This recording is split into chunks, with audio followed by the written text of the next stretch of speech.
It's award season. It is for podcasting.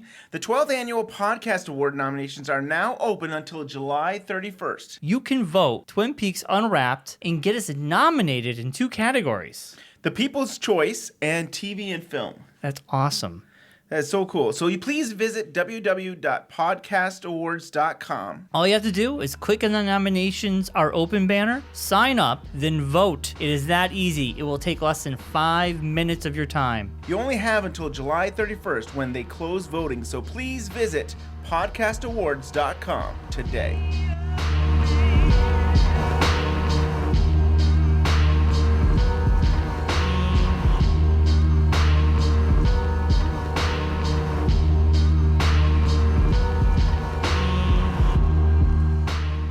And welcome to this week's edition of Twin Peaks Unwrapped. I'm your host, Bryon Kozowski, and beside me is Ben Durant.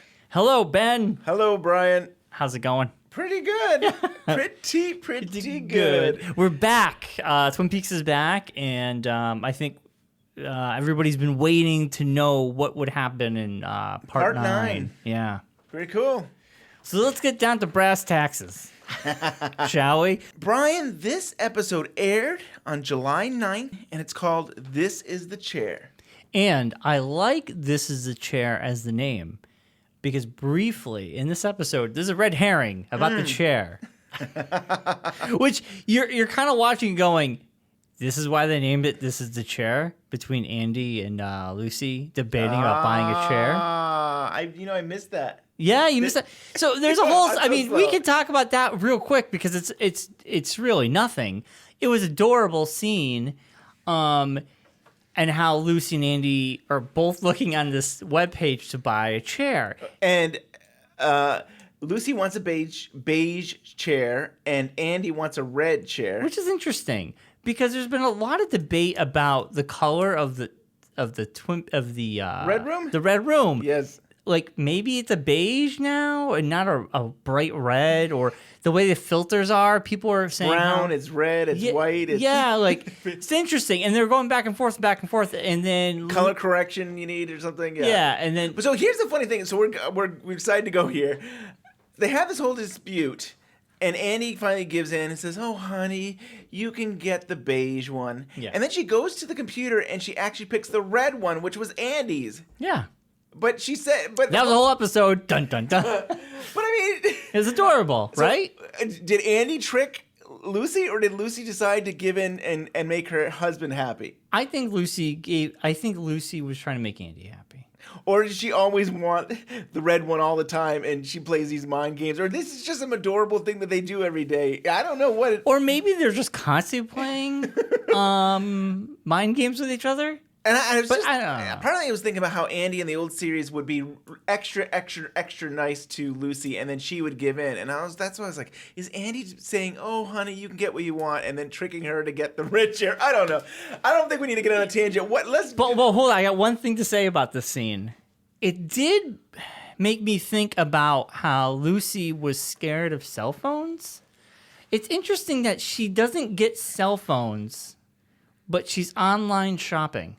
So she's not totally technical. She's not totally like against technology. Like the internet isn't freaking her out. Yes. How is this chair here? Right. And how can I just buy something online when I'm not there? But a cell phone is interesting though. And it's interesting. I don't think we brought this up when we first talked about how she had trouble with Truman and the cell phone. But in Fire Walk with Me, the missing pieces, she's getting in her office space, and I think Truman and Andy are in another location, and she uses the intercom to talk to them, and all of a sudden Andy comes upstairs, or they comes by, and she freaks out. And to me, it was almost the same thing. So I do wonder if that's a callback. A callback to the missing pieces. Even though I don't know how many people remember that missing pieces scene, but I didn't until you just mentioned it. Yeah. Now I remembered it. But yeah, a lot of callbacks. And this episode had a few more callbacks, which was really cool. But let's get into it. That was the Andy and Lucy of the show. There's really nothing more about them. Before we get into the meat, do we want to talk about another small scene that, I mean, doesn't hold any bearing on the overall story right now? Okay. We'll just talk about Johnny. How we briefly got to see Johnny Horn. Johnny Horn, and I'm like, oh my God, are we going to see Audrey Horn? Yes. But we didn't. I was very close to tweeting, we're going to see Audrey Horn this week. I'm so glad I'm so glad you did. Every week I was going to be like, Audrey Horn this week. Everybody's been doing that. I think people have given up. No, so we saw Johnny Horn, and someone says Sylvia Horn. So his mom, Sylvia Horn, Sylvia Horn? Audrey's. Yes, I definitely can hear her voice. She's in the credits in the end of the title. Okay, she's in the credits. Okay. Yeah. And she says someone let him out. Yeah. So he got out. I'm sure they have like a maid or somebody that helps out Johnny. Just even like that's a kind of a callback to the pilot. I think there was a helper for Johnny or one of the episodes, and she says, "You let him out, let him out." And he's like running all around the house, and he runs down the hall, and you hear like the smash, and it seems like electricity or something. Yes, I heard the electricity too. Yes, which was weird because he smashes his head against a pitcher, which was the waterfall, and he's wearing blue pajamas, the same color pajamas Cooper was wearing when he smashed his forehead against the mirror. I thought it was a callback to like his father, Benjamin Horn smashed his head. There was all kinds of injuries, head injuries. Episode 29. Yeah, I mean, but also the electricity noise. Did he trip over like a lamp or something? Yeah, like, I was trying to think. Could there be something in the wall that had electricity in it? Like, was there wiring or something? I know it. Odd. Does this connect to something bigger? And was he dead or knocked out? He didn't look alive. Yeah, he had blood on his face. And he wasn't moving? Right. I mean, is this going to be... Are we going to see the funeral of Johnny Horn down the road and we're going to see Audrey? I want to say... it's such That's morbid, but it could happen. I mean, I feel like a jerk. I keep like thinking like, amen! That's horrible. I'm sorry. No, but I think that could possibly happen. We could maybe see Audrey if Johnny dies. Yeah. And I will say, I think it's a different actor. I think actually Johnny's been played by 2 actors in the original series, and I think this is another actor. I couldn't even tell you what he looked like. Yeah, honestly. You're only seeing really the back of him. You don't see a side of his face. I mean, but that was another small thing that happened in this week's episode. It was interesting because I think these little kernels are, other than Andy and Lucy, but that kernel is going to lead to something bigger, I think. I hope down the next X amount of episodes we see something with that. And yeah, I think it might bring the family together because of Johnny. Yeah. And I was trying to figure out that house. I mean, that house didn't look like the Great Northern. So I was trying to think, is Sylvia and Johnny living somewhere else? I mean, are they still is Benjamin Horn and Sylvia still married? Maybe Benjamin and Sylvia got a divorce, and maybe he's staying on the up and up because he wants her back. And maybe he's trying to prove to himself he's a good guy. He's still, I mean, we learned this week as well. This is another small scene. We can get the small scenes out of the way. Yeah, let's get them out of the way. Get out of the way. You know, he's with Beverly. Yes. And yet again... I always thought we were having a flashback or something like, we're going back in time because they're doing the humming again. And it looked exactly the same, right? And he looks more like David Letterman than David Letterman looks now. It's weird.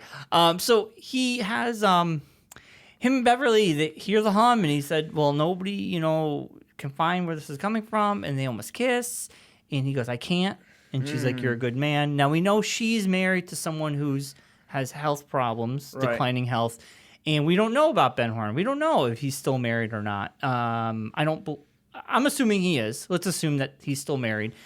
But I think this just shows he turned over that new leaf in season 2, and he's kept on track, which is interesting that he's kept on the up and up. Yeah, it's kind of cool. I wish I could remember how they described the humming, because the humming was interesting. Now, we can go into the meat a little bit. That humming, to me, sounded like the humming of the metal tube that they found in the Yes, I agree. When he slams it, he goes, did you hear that? And yes. And I was like, oh my God, it sounds just like the humming in that room. That's my only connection right now, right? Interesting, yeah. I can see that. He's not the same? Yeah, and I'm still trying to think of... I can't remember. I feel like they described it somehow, which fascinating, but I can't remember now. maybe otherworldly. Yes. That's what they used, the word. Yeah. It made me think about that because I kind of like, oh, we're kind of tiptoeing around dimensions, and there's a gateway and maybe Parallel universes. Yeah, so it was interesting that this came up for Benjamin Horne, and then we have this technology with the sheriff department, and then we'll get into the whole blog stuff as well. Yeah. And it's coming from the corner with that lamp, which is interesting. I think we've talked about it. At one point when we first saw this, I thought maybe it was related to Josie. Or, I mean, the original series, Benjamin Horne, I don't know if it was episode 27 or 28. He hears something and then he looks the other way, and we never do find out what that was all about. And then the next thing we see is Pete Martell saying, "Josie, I see your face," or something like that. And sometimes I think some of us fans connected that Josie could be haunting the Great Northern. There could be a parallel universe in there, or especially with the whole doorknob thing too. That she's inside the wood, the wood and stuff. But and maybe she's you mentioned how that Josie was supposed to be in the red room. Yes, but maybe she really is. She's in a world. She could be in both places. Both places. Yeah. So that takes that goes into the meat stuff. Let's get into the meat. I guess we can start off with Mr. C and gang. Okay, so we got to see Mr. C. It's interesting. Last episode, he woke up. We saw him sit up. He didn't have anything on him. I remember he didn't have blood or anything, but he's covered in blood, and he's got bullet wounds. Yes. But they don't seem to bother him much. Right. I mean, he got shot a couple of times. I think the woodsman fixed him up a little bit. Yeah, they probably must have. Yeah. They still pulled the bullets out of him because they had a bandage. They had like a duffel bag full of stuff to help him out.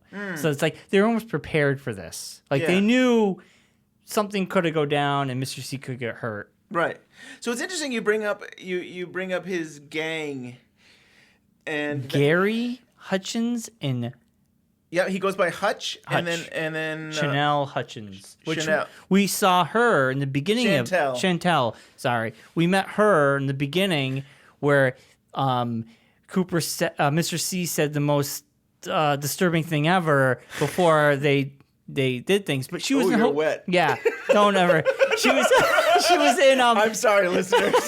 She was in the hotel room next door. So part 2. So I mean, it's amazing that it's taken 7 parts to get back to the storyline, but in part David Lynch fashion and Frost. Yes. Yeah. Part 2, Mr. C and Chantel are in a hotel room motel, and Mr. C says, I need you and your husband Hutch to go to a certain area in a few days. So we're a few days later. We're a few days later. I don't know if this is the farm. It is a farm, but I don't know if it is the farm that Ray was talking about. Maybe it looks like a ranch. It's a ranch. I mean, maybe they just keep on setting up these different areas, because what happens, it seems like Hutch and Chantel kill the farmers, and they kind of like, now this is their space for like headquarters. Yeah, I agree. But it's interesting that like it's clear that Lynch and Frost are setting things up. They set it up in part 2, and then it takes 7 parts to finally get back to the part where, yes, it's been a few days, and here we are. It's 6 parts of Dougie, 1 part of the birth of evil, and now we're getting back to the story. Yes, a little of this, a little of that, a little crazy. Yeah. A little bomb here. And we're back. I mean, so it's interesting. So Mr. C, he wants 2 burner phones, and he wants guns. So, and they give him a monster truck. That truck was monstrous behind him. He's gonna look so suspicious driving this thing around. Yeah. I mean, I was like, could they give him any more of a bigger truck? So he's got this Mr. C mobile.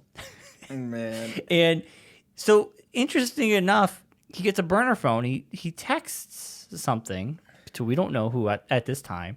Around the dinner table, the conversation is lively. Now it's interesting. Where did your head go when you read that?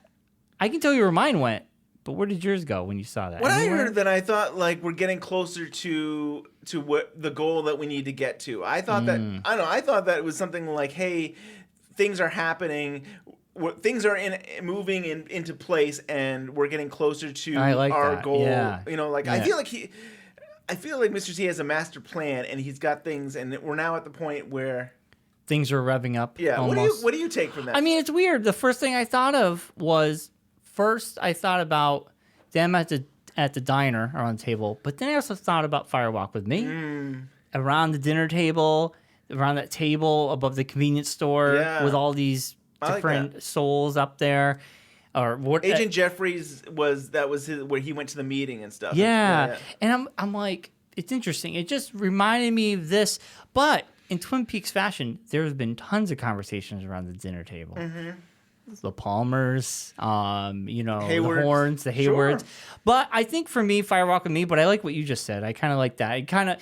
It's cryptic saying things are getting close. Right. He's probably like, it's almost like his way. It's like, I'm at the, without saying I'm at this farm and I'm now at my next, I'm going off to do my next thing. Like to me that's what I'm interpreting to be. But so do we want to go to the punchline since we were yeah, there? I mean we can go straight to the punchline.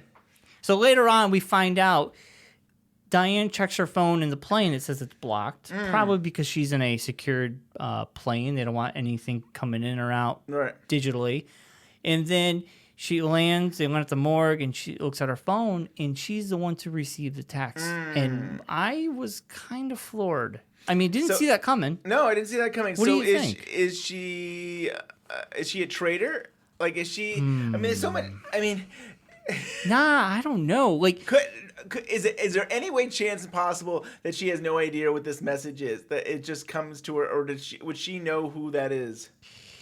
She seemed to be wanting to check her messages up in the plane. Yes. And then she finally got... Right. I think she chose not to see the body, so she had privacy. Yep.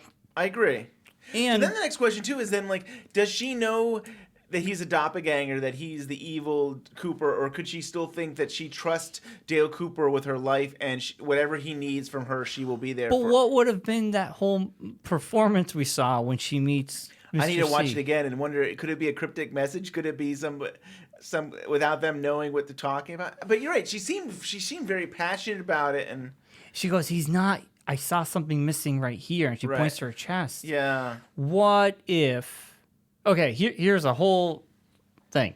What if this whole time he has been manipulating Diane? Diane's always been there for Cooper. She has no clue about any of this craziness. She just thinks it's Cooper. He still has contact with her.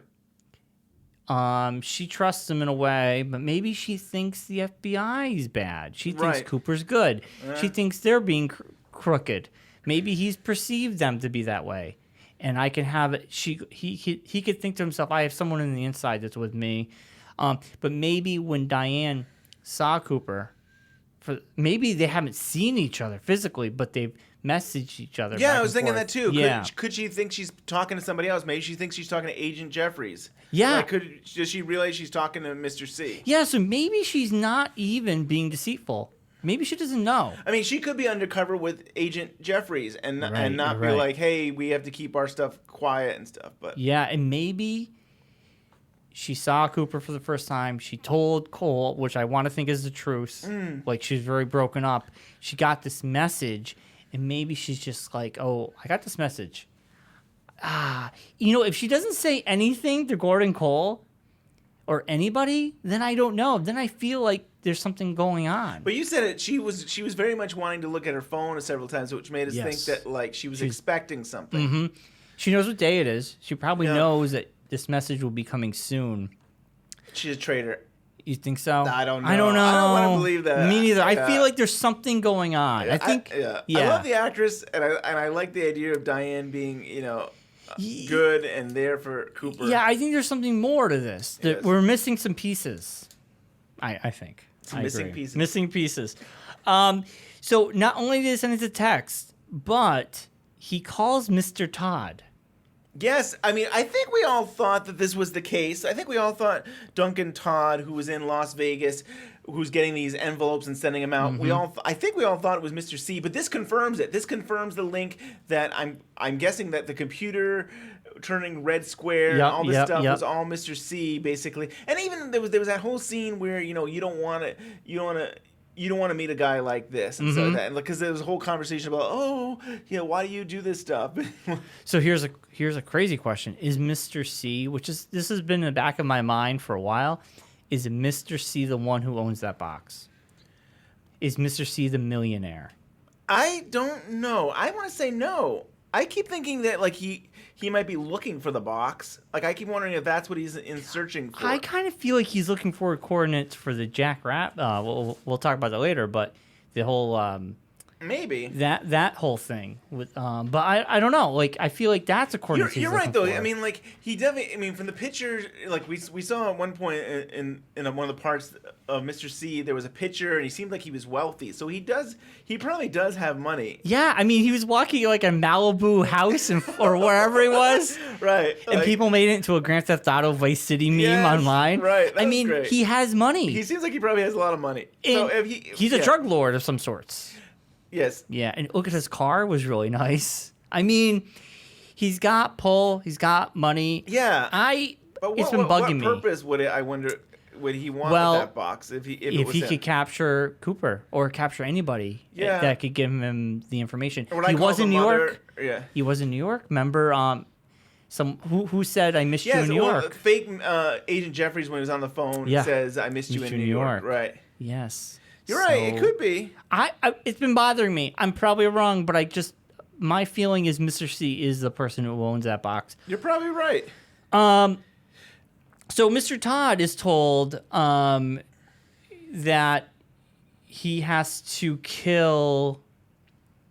Oh, he asked Mr. Todd, has he done it yet? And he goes, if you haven't, it needs to be done. But next time I call you, right? Yes. And then he mentions something about after he gets off the phone, blah, blah, blah, blah. He tells Hutch to kill the warden. He says, I don't care if he's coming home, he's got to kill the warden. Right. So they got a mission to kill the warden. And then he goes, I got a double header in Vegas. Yes. Now, 2 kills. It made me think, Dougie, Jane E., or Ike. He doesn't know Ike's arrested. We know Ike finally gets nailed this episode.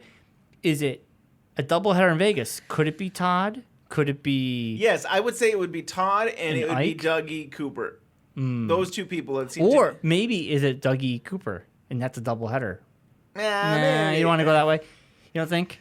It's so many ways. 2 birds with 1 stone. No. I mean, it really is. I hate saying Dougie Cooper because I believe the real Dougie is been destroyed in the red room. He turned into that golden marble. So it really is just Cooper. There's no like quantum leap. There's no Cooper is leaping into different bodies. That is Cooper.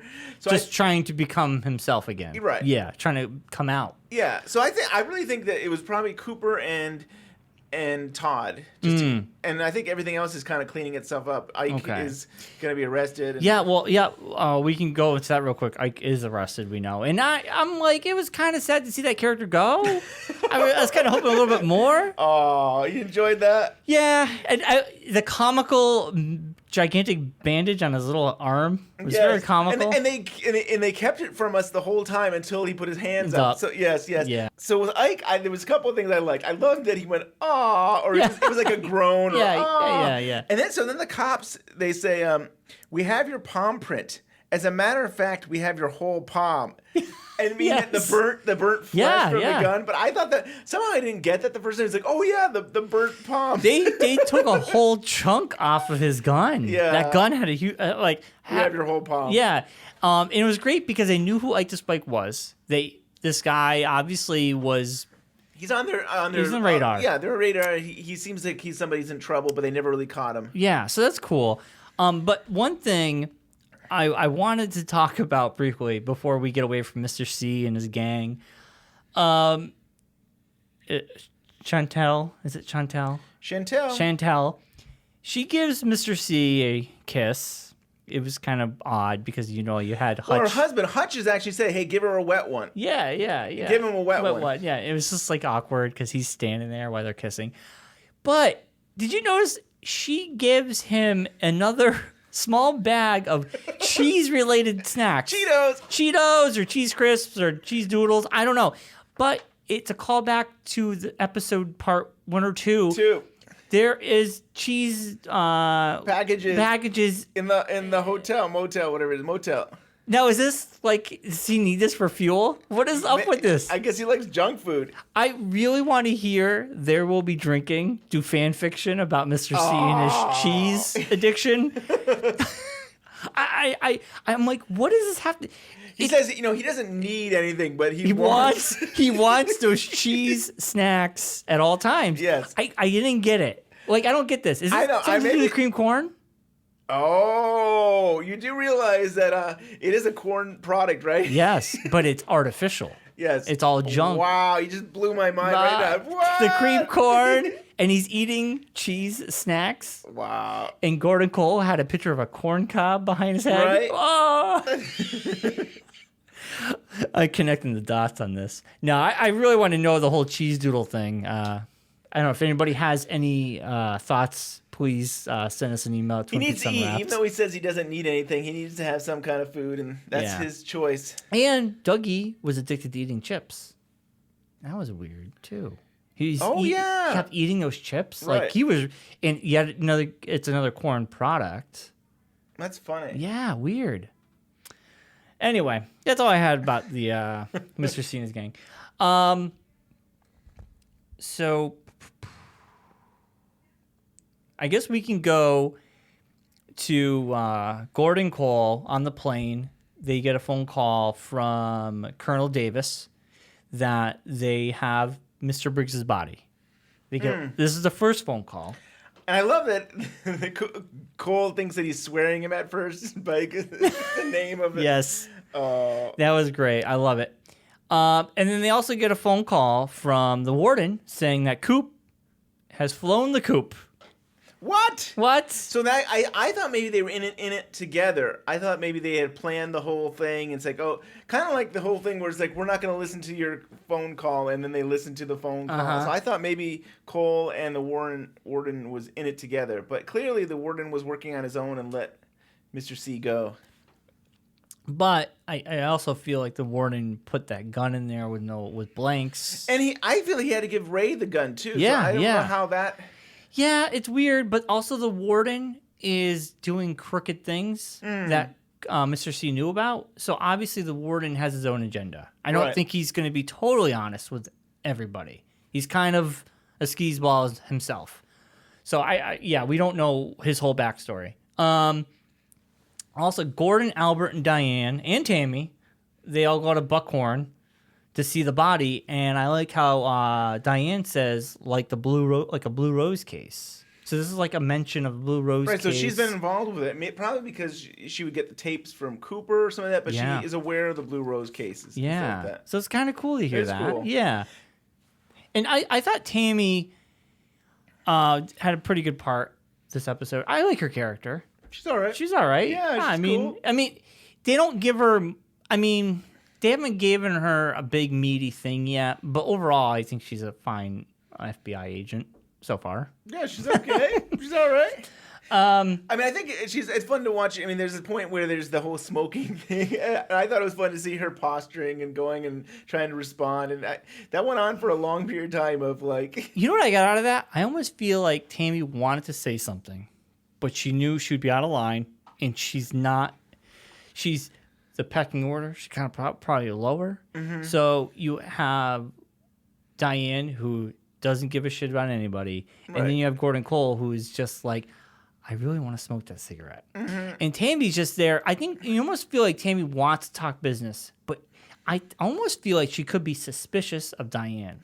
Because Diane was pretending to be sleeping when Tammy was saying information. All this information was being said out loud, and you have Diane and Albert sleeping. Right. I don't think Diane was really sleeping. I think she woke up and then she was listening. Yeah, she was listening to the whole thing. Because when she gave it to Cole, the phone, she's like, shh, because they were sleeping. And he, what? And he starts yelling. It was an interesting scene. It was kind of a callback. Not a lot of people are smoking, but Diane's smoking like a chimney. Right. Because she's nervous, I think. This could go back to where does she lie with this whole situation. Yep. Yeah. She could get caught out. Once one wrong move, they could be like, Diane, what's going on? I mean, they could easily search her digital trackings, like emails and stuff. The funny thing is that she was annoyed that she had to keep coming along with them. It's funny that she'd be annoyed, and yet if she's a spy, you think she'd want to go along and find out what's going on. I think it's like a front. I think it's a front because if she's constantly annoyed, they're not going to think twice. But if she was eager to go, maybe they'd be like, wow, how does Mr. C know everything? Right. Oh, it could be her. So this is where Diane gets the message. Yeah. Yeah. And so they go back to South, where is it? Buckhorn. They go to Buckhorn. Right. To see the body. They arrive at the morgue. South Dakota. They arrive at the morgue. That's where Diane gets the text message. And we learn that Hastings' lawyer got pinned for the murder of his wife. Which Mr. C set up all along. He actually had George's gun and shot the wife with right in the head. Right, but he had George's, the lawyer's gun, so he had planned it all along. Everything seems to be working out for Mr. C the way he planned it. So and they did have an affair. George, the lawyer, and the wife were having an affair together. So that it was all pinned very neatly tied together. Yeah. So we were getting a little bit of information as the police are kind of catching up Albert, and Albert's saying, what's going to happen in season 2? Yeah. Well, we also learned that his secretary was killed when her car blew up. Yeah, so it mentioned the secretary. The secretary's name was Betty, which I thought it was going to be Betty Briggs, which actually we do see Betty Briggs in this episode. But it's interesting. I feel like that must be Jack. You know, Jack was the guy who would put bombs. Yes. And I don't remember if he was doing that when Cooper smushed his face, but he was somebody who did bombs. I think that he put stuff in cars. Yeah, and don't forget we had Dougie's car blow up too, which is interesting. And we also learned that Hastings' blog, The Zone, they met the Major, which is this part of the episode blew me away. I mean, as much as Laura Palmer's death connected the town, I kind of feel like this is the Major Briggs story. This is his death has connected and has bringing all these people together. I kind of feel like this is like who killed Major Briggs. Oh yeah. Right? I mean, it's kind of like one of the major story points of this. I mean, the Dougie stuff and Mr. C stuff, but Major Briggs is the maybe the center of the universe on this season. Yeah. I mean, what do you get out of it? I mean, I think we always thought Major Briggs was going to be a big part of this season 3, and especially because he was told, "I'm in the Black Lodge with Dale Cooper." So we were always led to believe that Major Briggs was going to look into the Black Lodge. Yeah. And they kind of made it so that he did. I mean, we're hearing a story where he seems like he went into another dimension and he was hiding, hibernating, hiding and hibernating. And I was wondering, who is he hiding from? First, I would think Mr. C, but the more I think about it, I'm still on this idea that there's the mother, the monster. Was he hiding from the mother? Yes, that monster creature from the bomb, from the glass box. Yeah, here's an interesting thing. Well, I'll get into it later because we're going to talk about that later. But the blog... Did it relate to the mother? Do you want to get No, I'll wait. But the mother... I mean, not the mother. Hastings' webpage, we learned that this is something he created with the secretary. What was her name? Linda? Ruth. Ruth. And they got into this together. They were very into this whole dimensions and everything like that. They got too deep. And she was good at getting information. Yes, I don't know if that means she hacks or what she would do, but right, they were very into multi-dimension, time travel, dark matter, afterlife. They were very much into it. So there's a blog out there. There's the search for thezone.com. Where you can... And it's so early internet days. Yes. I love it. Well, the thing is, here's an interesting thing. It actually was a really was it 2017? No, I'm sorry. That's this year. 1997 was when they first put out this website. And that was Dougie's. They said we have no information of Dougie beyond that. Right. Is that coincidence? It's not coincidence. I think there's something there. Yes. So his blog started in 1997, maybe when he started seeing strange things happening. Yeah. And Dougie shows up in that time period. Mm-hmm. Dougie shows up. Right. And there's a lot. I would definitely recommend people check this out. There's a lot going on this blog. I mean, there's audio clips. There's strange video clip. Welcome to Twin Peaks website has all kinds of information where if you look at this visitor count, it actually is going down. When you refresh the page, you'll realize that you're getting less people showing up. And it's actually... Yeah, people are saying that it's counting down to the final episode. Yes. And I actually did. I wanted, I always want to make sure for myself. So I actually did calculate it and say, okay, if you do so many minutes and turn that into days, and you realize it really does show up as September 3rd, the last episode of the series or season. So in some way, we're going back in time. I mean, this. Are you saying that doesn't mean we're going to go back to 1997? Well, the visitor count's going backwards. Oh, that's interesting. You know? Oh, I don't want to. I know there's all this talk about time and stuff, but I don't. Different dimensions. But I had a thought. So, we'll go into this part of the show where Charlotte Stewart shows up as Mrs. Briggs. Oh, I want to talk about. Are we talking about the blog?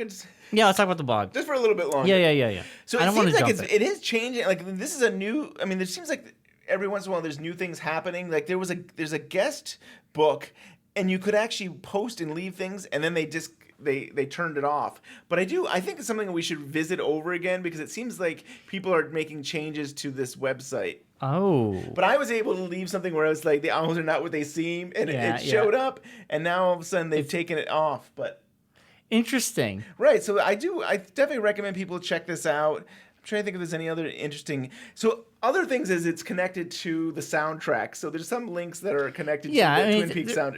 They're advertising the soundtrack, but it's so cool. This is the kind of stuff I grew up on. How it was just cheesy backgrounds and horrible just pictures and stupid stuff. What pages don't look at this anymore? And I miss this look. I actually think when X-Files first came out, I think it was what year was that? X-Files was 93? Yeah. I would go to websites that look just like this. I need more information about the mythology of X-Files. And it's so cool that they're kind of calling out blogger, people who did that kind of stuff. And they did a cool job. Yeah. Whoever put this together. So I guess that's it. I mean, I would definitely recommend people check it out. Yeah. The search for thezone.com, and that is the Principal Bill Hastings website. Yes, it's awesome. Cool. You could spend hours on that thing. Do you want to get into Betty Briggs? Yeah, let's get into Mrs. Briggs. Very awesome and touching moment. I mean, we get to see her. It was so cool. Yes. And the boys show up. You got Hawk. You got...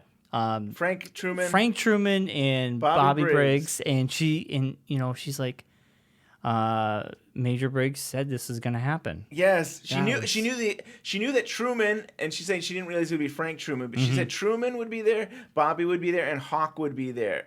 Yes, so cool. That Major Briggs behind the scenes somehow he knew something. He has been there before. I feel he's a time traveler. Maybe, or he saw something. He saw something in his dream, and this really reminds me of the time where he sits down with Bobby back in the original series, and he says, "I had a dream about you in your future, and things are going to work out." And I feel another callback. Yeah. And I feel like that whole scene was even when they get to the point of the chair, and she looks at Betty Briggs says to her son, "You weren't ready at the time, but you've become a great man now, and you are ready now." And so, but it was sweet. It was a sweet thing. She basically saying, "Your father knew that you were going to turn out all right. You did turn out all right." Yeah. I'm still waiting for. I don't think we've talked about this, but I still believe one of these episodes, we're going to see Bobby Briggs come home. And there will be Shelley, and they'll be married, and they'll be happy, and everything will all work out. I don't know about that. No. I don't think Shelley and Bobby are married. You were such a downer. I know. I don't think that's going to be. They are. Everything is fine with them. It's all worked out. No, I don't think so. Don't think so. What's wrong with Shelley and Bobby? I don't think Shelley's with Bobby. I think Shelley's with someone else. Wow. Because Shelley likes the bad boys. Bobby ain't a bad boy anymore. He's a cop. I'll take it. I'll spin it the other way. She actually ended up with a good boy, but she's antsy now, and she wishes she kind of still thinks about being with bad boys. Ooh.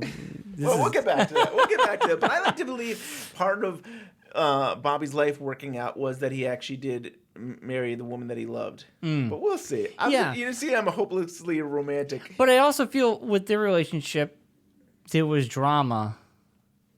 So maybe when they were happy, they need some Leo. They need some Leo in their life to keep them together. So this is a great scene though with Betty Briggs that she's saying, "Hey, I expected you to be here," and Major Briggs has something that he wanted me to give to you. Yeah, and it's in the chair, and she goes, "I can't believe the title of the show." And she's like, "I can't believe this day would come," And she opens up the top of the chair, and there's a silver tube. We don't know what it's like, a metal tube, and we don't know what it is. And she gives it to them, and then they have coffee. Then later on, they show up back at the sheriff's department, and they go in the conference. They go in the conference room, and Chad is there. Chad yet again is there because Hawk was trying to go, and Hawk was in the bathroom trying to tear off a door, and Chad shows up with coffee and a book. Like, what are you doing in the bathroom that takes that long to drink a coffee and a book? And then they go into the conference room, and Chad's eating 2 Hungry Man dinners, what it looks like, coffee and some corn product, I don't know, corn chowder. And, like, they're just staring at him like, you can't have lunch in here. I love it. I saw somebody posted something where they had, like, a whole Thanksgiving dinner, like... I should have retweeted it. I really should have. Oh, that's awesome. It was really funny. It was like Norman Rockwell, like, picture. Nice. Like and there's Chad. The farmer and his wife, and they're putting out the Thanksgiving dinner. And there's Chad eating with his napkin. Like, oh! And he's such a goon, this guy. But it's also odd that he's always there eating or drinking and getting in the way of something. It makes me feel like... Because we know he's kind of crooked. Mm-hmm. So I always want to know he's kind of like listening and seeing what's going on to use that for for something. Whoever he's working with. Maybe that drug guy we saw a couple episodes back. We know he's kind of part of that game anyway. So he leaves. That was awkward.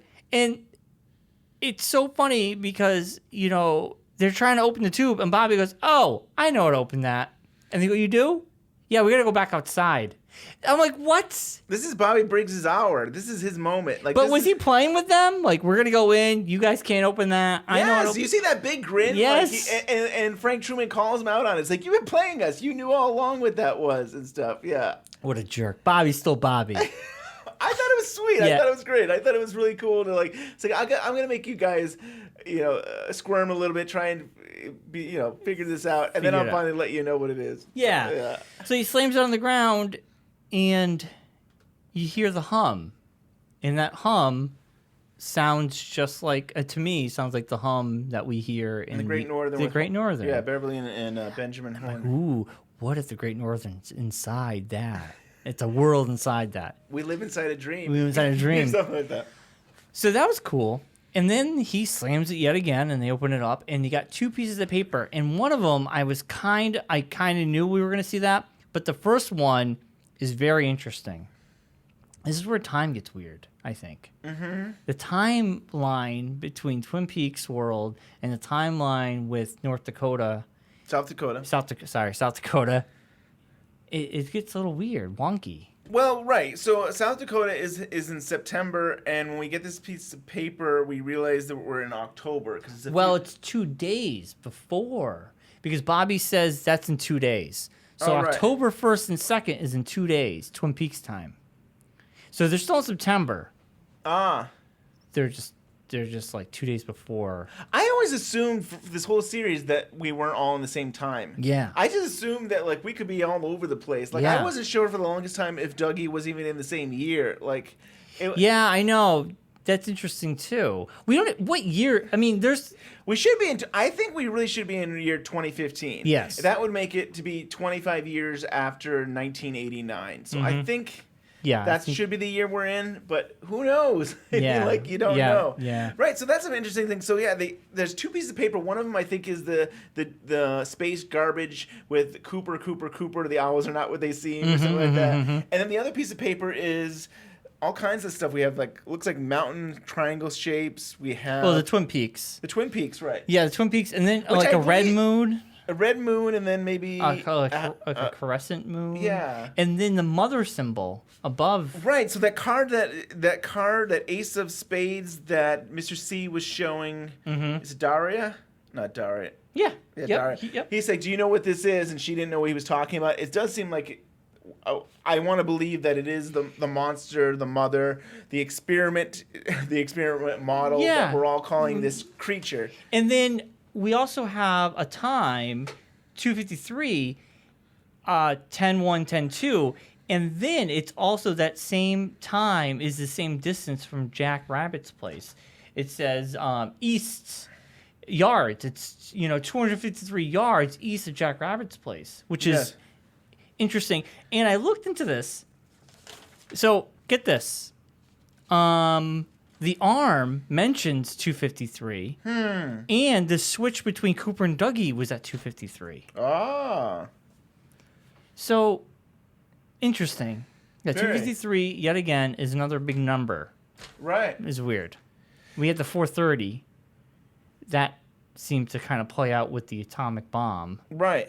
So I don't know what this is going to... 253 means something. This makes me all think about, like, from second season about how you have to be in the right time, and when Jupiter and Saturn meet, and everything has to happen, that the gate will open. And I do wonder if this is all about dimension. Will you have to be in this place at the right time to be able to... And when they show us the old picture from second season with the space garbage, as you say, and it says Cooper. Now we know there's two Coopers. That's why it says Cooper, I think. But I think there was 3 Coopers, though, wasn't it? Yes, Cooper. And I think that means, well, there's 3 Coopers in a way. I mean, you have Mr. C, Cooper, and Dougie. Yeah. I guess, if you want to go that way. Right. But the interesting part, do you think Major Briggs is the one who, being in a different dimension, saw this or had a premonition or knew this, and he's the one that gave himself this message? Cooper, I think that'd be awesome. Well, sure. I mean, because it seems like Major Briggs is giving people all these clues in the future. Yes. What if he's the one who gave himself that? The log lady says, deliver the message. Yeah, right? Yeah.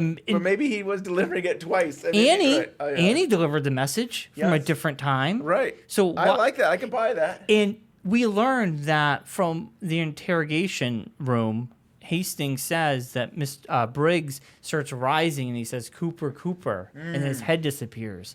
So what if that is the message that Major Briggs receives, but maybe Major Briggs perceived himself. Love it. Something could happen to him. Right.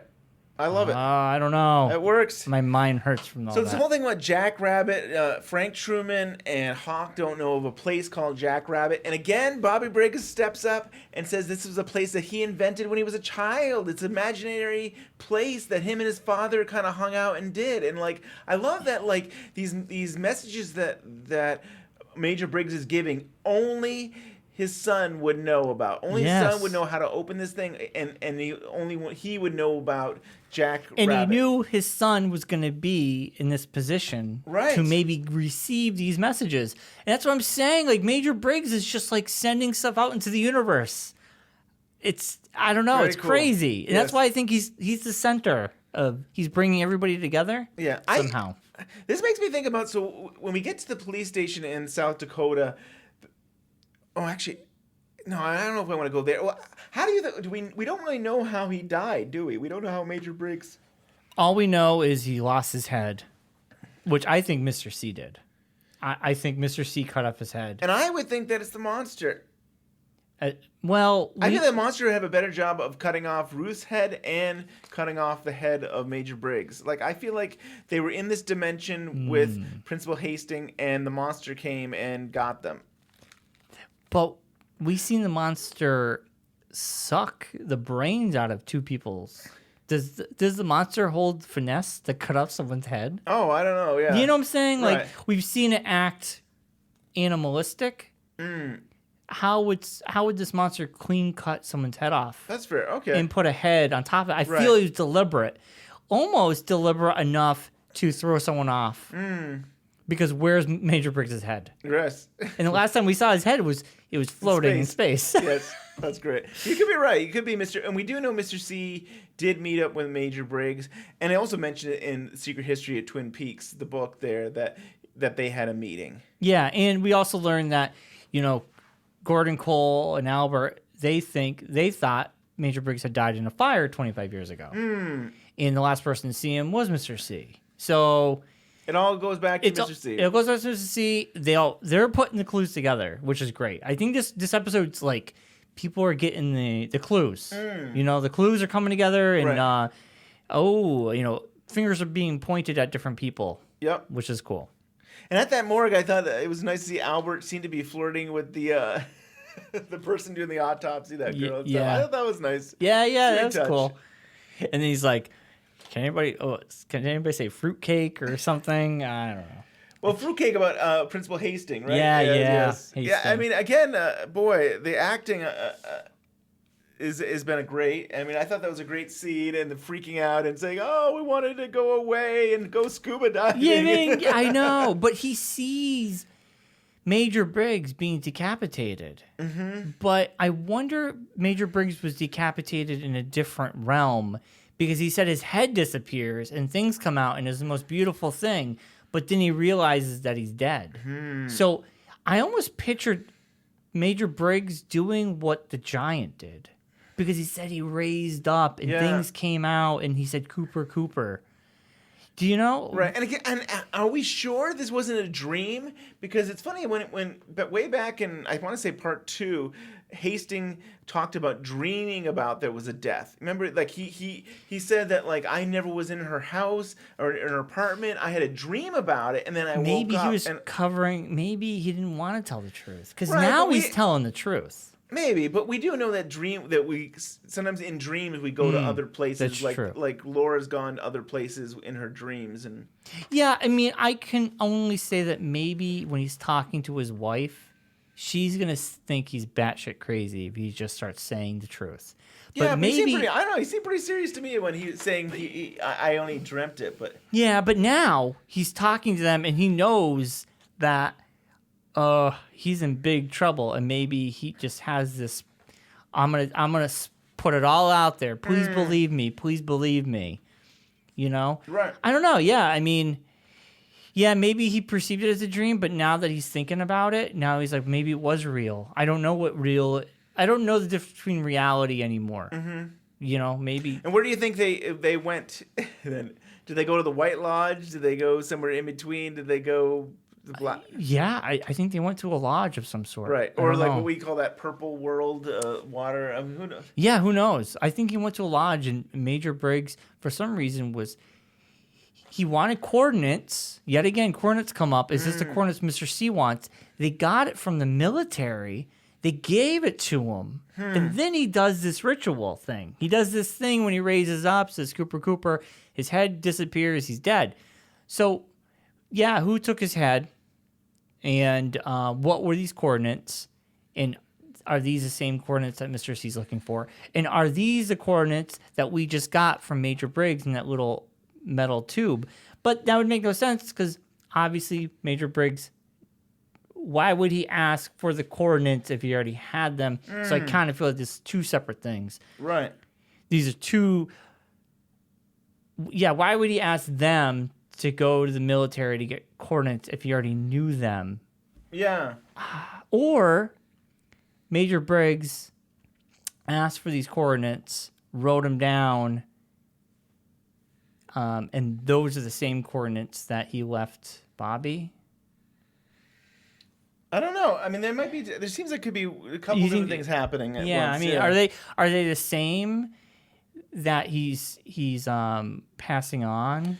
I think the coordinates come out to be, I don't know if this is Welcome to Twin Peaks or who figured this out, but I think those coordinates actually end up to be the forest, like a local forest area. And which makes me again think that could there be another dimension that this leads to? And do you think that same forest is where Jerry Horn is, where his foot talks to him, says, "I'm not your foot"? See, there's another a very short piece. Yeah, but I bring that up now because I'm wondering because he has a high pitched voice. I'm not your foot.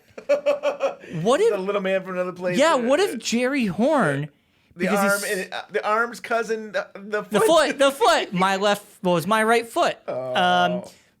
What if Jerry Horn is so high? How high is he? He's so high. How high? He's so high that he stumbles upon something, and he's part of it. But maybe he's so high, he sees it happening, and he bugs out. Man. Because he's so messed up. Because I feel like they got to be going somewhere with this little side story. You think so? Yeah. He's going to run into something, or they're going to show up, and he's just going to be like, these drugs are, like, I'm going to quit drugs because this is too much. I don't know. I feel like some comical thing is going to happen with Jerry. So I found this on welcome to twinpeaks.com, and there's coordinates at the bottom of the blog, and those coordinates actually end up to be Black Hills National Forest in South Dakota. Spearfish is the location. But again, I keep thinking it takes us to another dimension. But this isn't even in Twin Peaks. This is South Dakota. South Dakota.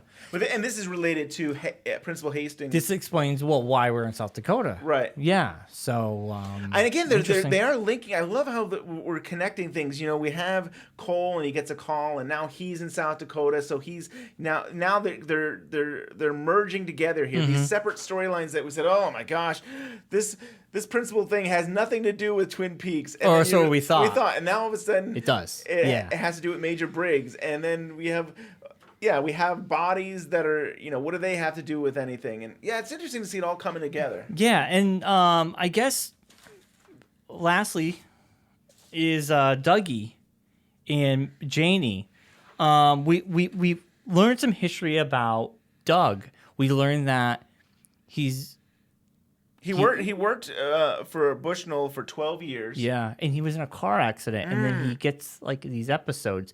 And that explains why Janie said, "Are you having one of these episodes again?" Right. The car accident. Right. So it's not abnormal probably that he's slow and that there's some issues that something happened. Right. A brain injury maybe. And what is with all these accidents? We have James had a motorcycle accident. We seem like accident prone. Yes. Right. Also, the three detectives, the three stooges there, they're really on the case. They're like, is he in the witness protection program? Why does he not exist before 97? Yes. He doesn't have Social Security? Now, it's interesting. How the hell has he been married to someone for this long and they don't file taxes? She does it all. She probably takes care of it all. But he doesn't have a Social Security number. I don't know. She makes it. She figures it all out. I guess. She must. She barks and people listen. I mean, I don't know. So it's interesting. They get the DNA and fingerprints from him from the coffee cup. Right. He gives him another. They give Cooper another coffee cup, and they take his cup. Yeah. It's just so wrong. And they give him to another officer, and he's going to process it. And at the same time, they find out about Ike. But so we know in one more day, Dougie's going to the doctors. We also find out that they're going to process this cup.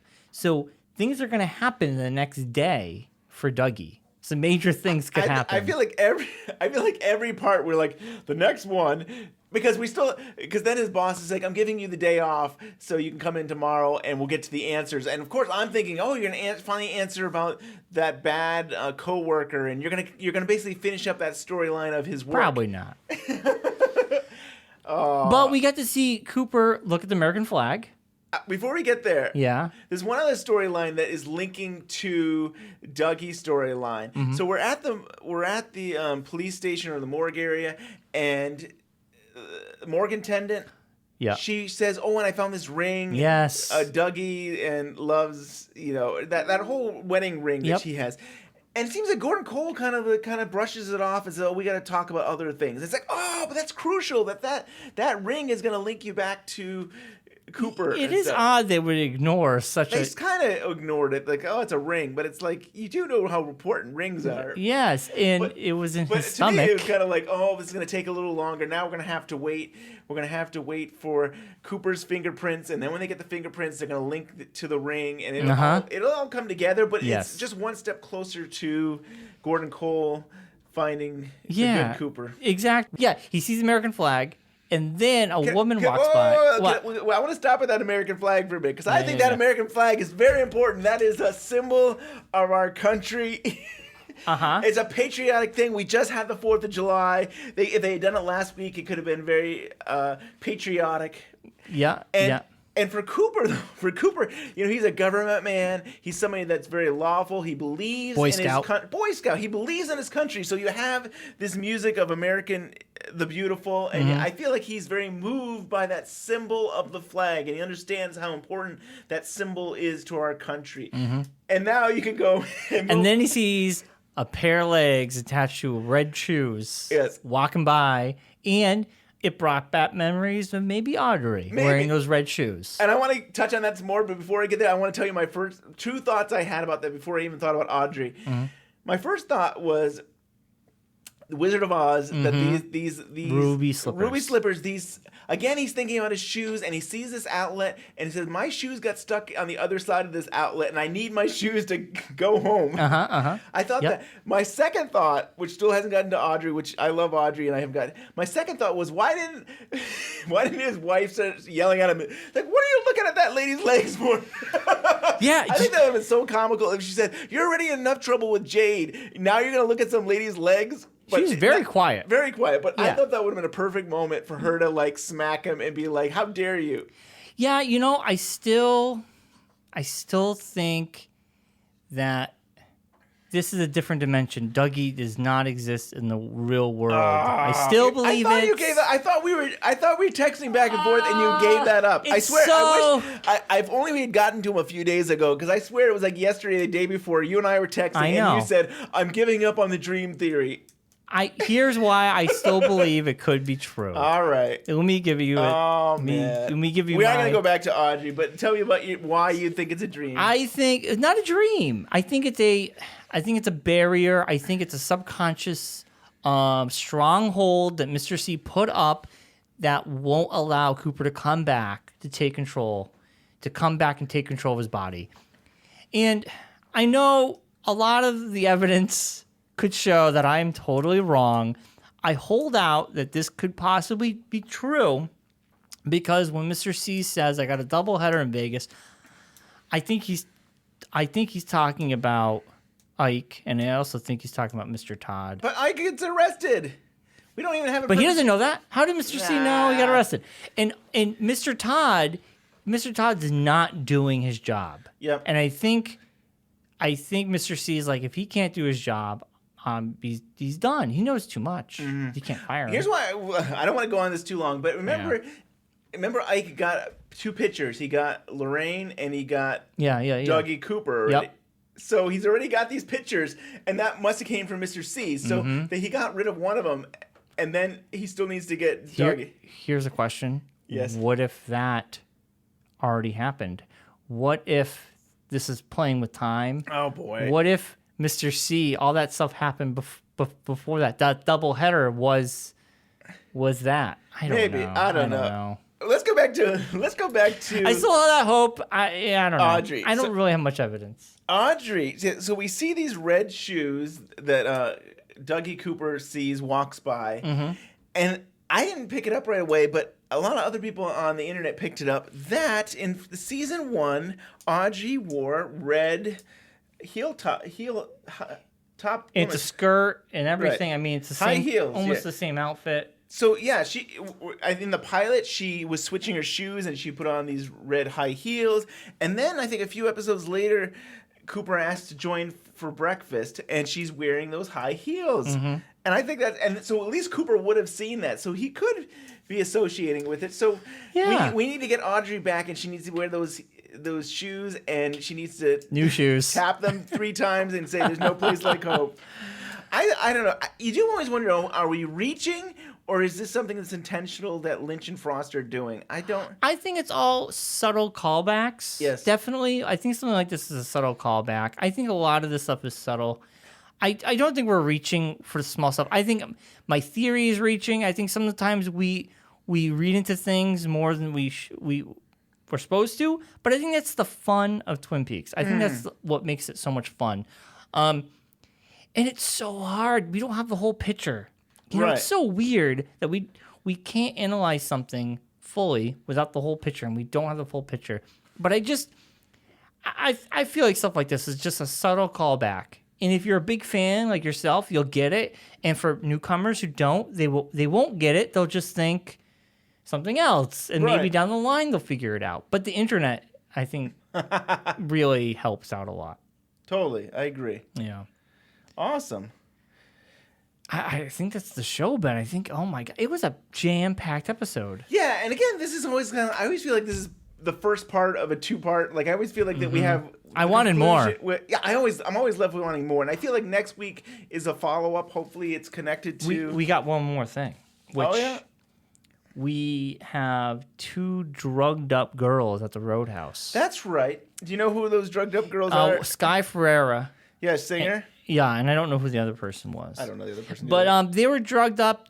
Sky Ferreira's character, she got fired from flipping burgers, blah, blah, blah, blah, blah. She's got a nasty rash on her armpit. Freaky. And it looks like, obviously, they're into drugs. And I'm wondering... Probably on Sparkle. Yeah, it's probably Sparkle. Maybe something... It's a bad rash or reaction to the drug. And maybe something will happen where people start dying because of something. That's what I thought of anyway, because they kept doing a close-up of her itching her armpit, and it was all gross. Oh, yes. And, I mean, that really was... That's all it was. So I think... It seemed random, but I'm guessing that it's connected to this. To the drugs. Yeah. Something.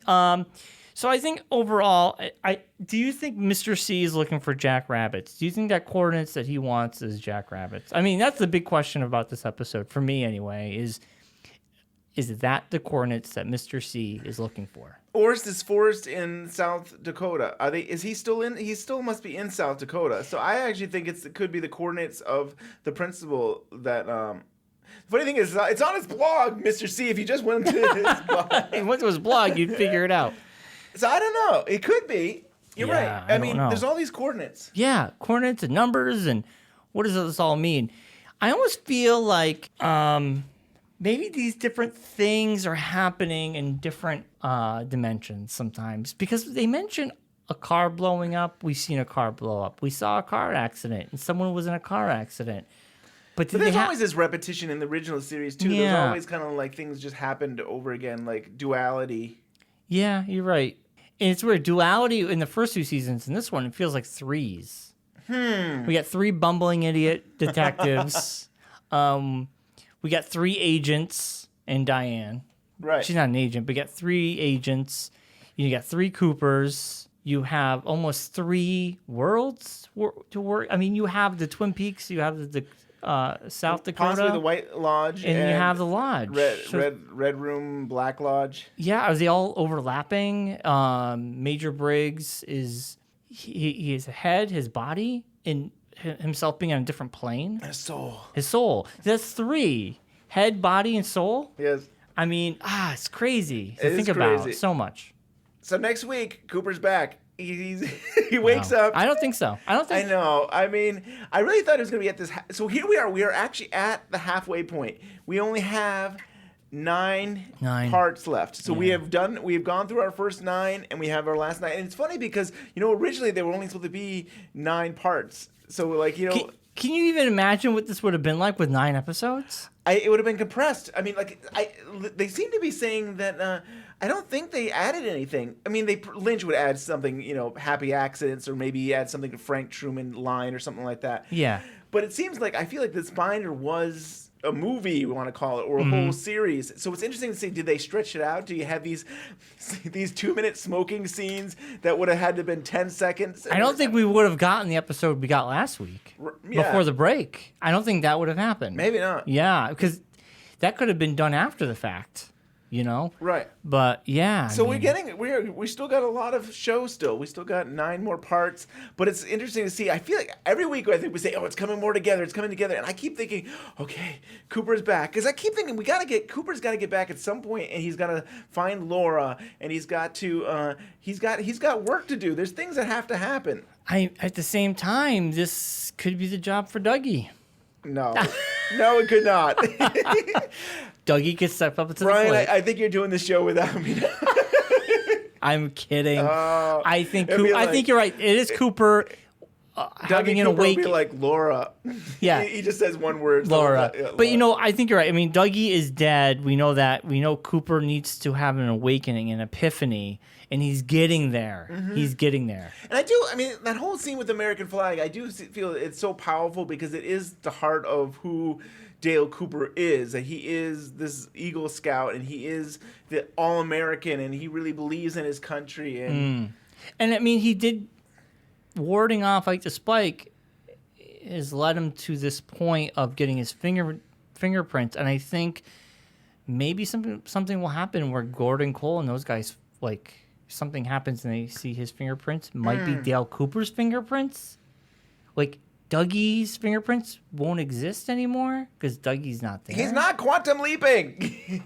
No, I mean, those would be Cooper's fingerprints. Right. That's what I'm saying. Okay. Dougie's fingerprints would not exist anymore. There is no Dougie is in the red room. That's what I'm saying. Okay. That's what I just said. But here's Dougie's the thing prints is, won't exist. At the same time, he's manipulation. I mean, he's a manufactured. So if you put the fingerprints of Dougie, Cooper, and Mr. C, would they all have the same fingerprints? Yes. Yes. Yes. Yes. And we learned that Mr. C's would be backwards. So here's the thing: is though they'll see that, and will they think we've caught Mr. C? They saw the backwards prints in the Cooper's prints. Now if they get a third, going back to the three Coopers, if we get Dougie's prints, there's no Dougie prints. if we get Cooper's prints, they're going to see that it's Cooper's prints. Yes. That's what I'm saying. I know. And Dougie's prints existed in that room where the dead body was, where Major Briggs' body was found, but Dougie's now gone. Oh, yeah. You know what I'm saying? So, rule of three yet again. Right. We're going to have 3 sets of prints, and I think they're going to be like, what is going on here? Yeah, It's this good is going to be good. This is going to be getting good. So the show isn't over yet. So we're on the phone with Lisa Coronado. Hi, Lisa. Hi. So you are a writer, you're a producer, and you're an actor. I mean, you know, mostly for acting. And we want to talk to you because you're part of Twin Peaks. Yes. As the hit Yes. and run mom. I mean, to me, that's probably one of the most moving scenes in everything that I've seen in the new series so far. It's heartbreaking. Man. Did you know when you auditioned? Did you know you were auditioning for Twin Peaks? I did not know. How'd that go? One of those things where a lot of people were talking about they were getting called in for something at a local casting agency, and nobody really knew what it was. And the audition was, basically just going in. And I had known the casting director from a couple other projects before, and so I came in, and she sat down, and she just was like, "I'm just gonna ask you some questions." Like, okay. Sat down, and we just started chatting, and then she started asking me about being a mom and raising kids. It was really casual, and I felt pretty comfortable with her to open up. And then she was like, "Thanks, that's it." Kind of like, okay, awesome. And you're from Washington State, right? I am from Washington State, yep. Yeah. So was the audition local? Yeah, I was in Seattle. I didn't hear anything after that for, I don't know, a little bit. And then I got an email that I had booked it, and I still didn't know what it was. And, the papers were going to be sent to me. And then once the papers came, I realized what it was. It was kind of like, oh, okay. And had you seen Twin Peaks before? I did. My husband's family were, huge fans of Twin Peaks. And I grew up watching Dune, and then I had watched Mulholland Drive. I was familiar with David films, and then I had caught episodes of Twin Peaks from my husband's family, but I had never sat down and actually, watched the whole series. I kind of binged it. And so my dad actually did recently, because he's like, I want to be caught up for, when you're on. And so now I'm going back with my husband, and we're starting watching, seasons 1 and 2. But I'm watching 3 now, and I keep texting my dad, and I'm like, hey, Dad, I'm a little confused about this part. And he's like, oh, yeah, it happened in season 2, blah, blah, blah. And pretty soon I was like, oh, I'm just going to watch it. And can you share with us what David Lynch, did he give you any instructions on what to do in your scenes? My scene was pretty action-oriented and reactionary. I think it was just a basic, this is kind of what I'm thinking, this is what I'm going to bring, and we meshed really well. He was really, really careful. He loves his actors. He made sure I felt safe. And that was really what I remember. Is, it was so emotional, and it was always checking in to make sure how I was doing, how Hunter, the little boy, was doing, and being really aware of the surroundings around us and the people, and just felt that like I had the space to really go there. So it was really pretty great. And, it's a lot of, okay, just, keep crying. I feel like it was just such an emotional journey we went on together. After we were done, couldn't have been more sweet, supportive. So it was great. And the little boy was great, and he was such a trooper, and him and I kind of got along right away. I'm a father, and I have 3 young children. I have 2 young girls and a boy. And I think, are they safe to play outside in front of their house? Are they even in the parking lot? Are they safe from cars? In preparing for that scene, like, how do you do that? How do you prepare for such a devastating scene? In the one hand, it's kind of a blessing because I didn't have to reach very far. Like, it was literally living out my worst nightmare. Yeah. I think it was just really holding back and then giving myself the permission to literally unleash it and live it as if it was real. And so in some points it was cathartic. It was kind of like, oh, okay, I've lived through the worst thing I can think of with my kids. At the end it was exhausted, and I know the scene was emotional, not just for me, but for the extras. And like the first AD, I remember, came up to me afterwards and gave me the biggest hug, and it was so nice. And I was just, I felt so supported, so that it felt okay to go there, to know that I'd be able to come back out. Did you see the final product of that episode? So a lot of times I'm okay watching my stuff, usually because there's enough time between when I shot it and when it airs, and then it becomes interesting again. It's like, oh yeah, that happened. But this one, I think it took me about 5 days to finally, after it aired, to watch it, just because, I don't know, it was tough. And so I watched it, and I was so kind of just taken aback at how beautifully he edited it, and Harry Dean Stanton's performance, which I knew was going to be great because I was there, but then just watching it was so precious. I felt like I wasn't watching myself, which was nice. It was just this beautiful, tragic scene. And then I had to, of course, warn my parents, and I get this text from my mom, and she was so funny, and she's like, your dad and I watched your scene. All we can say is, holy crap. And Dad's still crying. And I was like, I'm sorry, I know, it's so sad. And it was pretty great. And then somebody clipped the scene on YouTube, and I finally was able to share it. But I felt bad. I kind of had to, precursor it with, this is really traumatic. It's going to really upset them. I want to warn them first, and they can not watch it. And the music, and I read an article that they'd written the music first. David explained it to the composer, and so then they just overlaid that with the scene, which I thought was so cool. Yeah, that was so cool. The scene begins with you very playful, and you did such a great job of, I could feel the warmth and the playfulness between the mother and the child. I got to know Hunter a little bit before, and we both like football, and so it was just, making it as comfortable and as natural as possible with him, and he was great. You were in an article in the Seattle Times, and one of the things that you said that you're also a stay-at-home mom. They should find another way to say that. They should say you're amazing, and that you can raise your family, and you're an actor, and you do it all. I was reading that. I know it was a funny way that they worded that. I was like, actually, I've worked about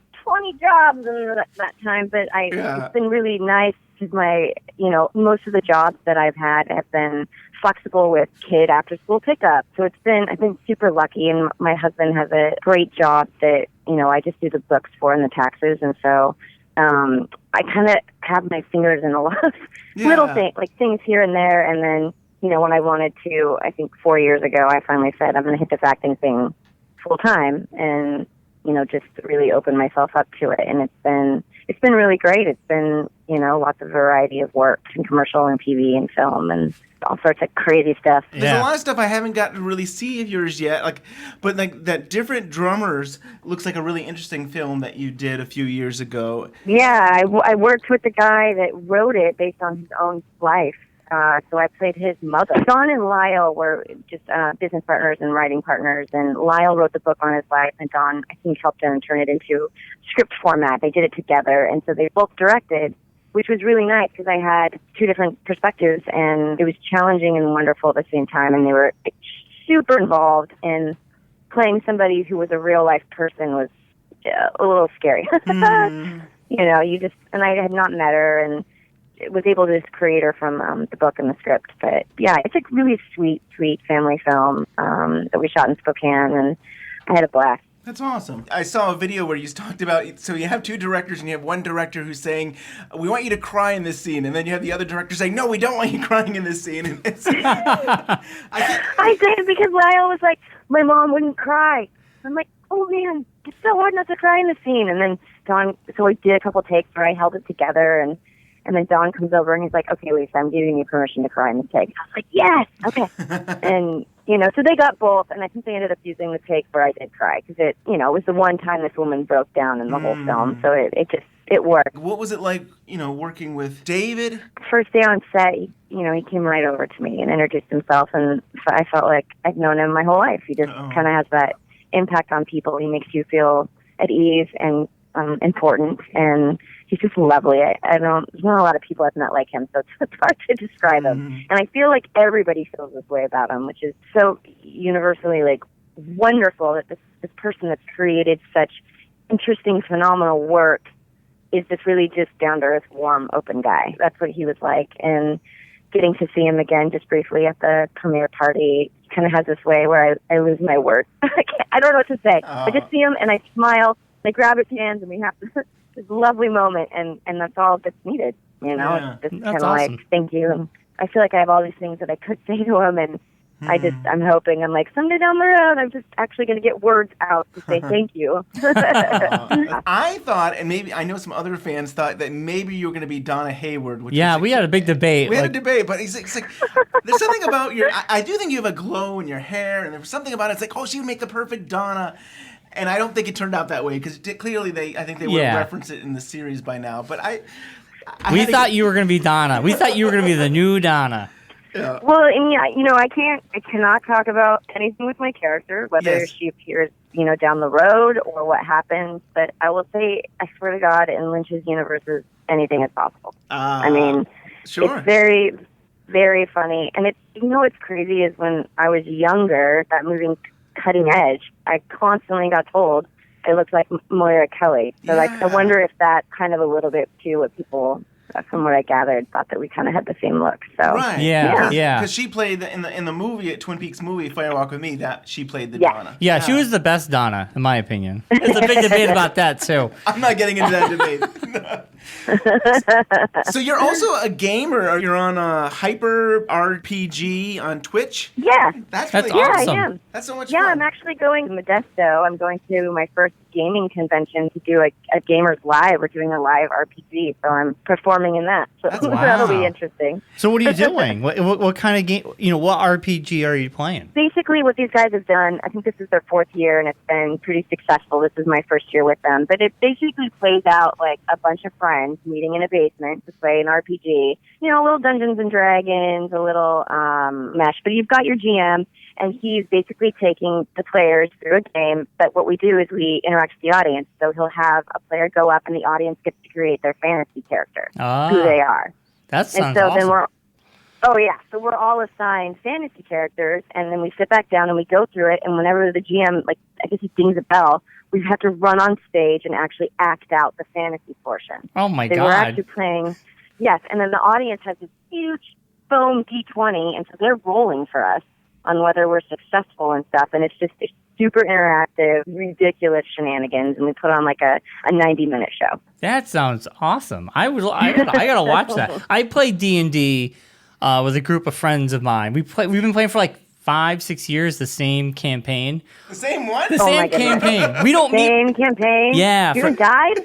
Huh? Yeah, well... You haven't died? No. You just need to spend one day, take a Saturday, and just get it done. Well, because a lot of the guys I play with have kids and jobs. They've all gotten in the way of playing. So we play 3 to 4 times a year. And when we play, it's 6 hours. We play until 2 in the morning.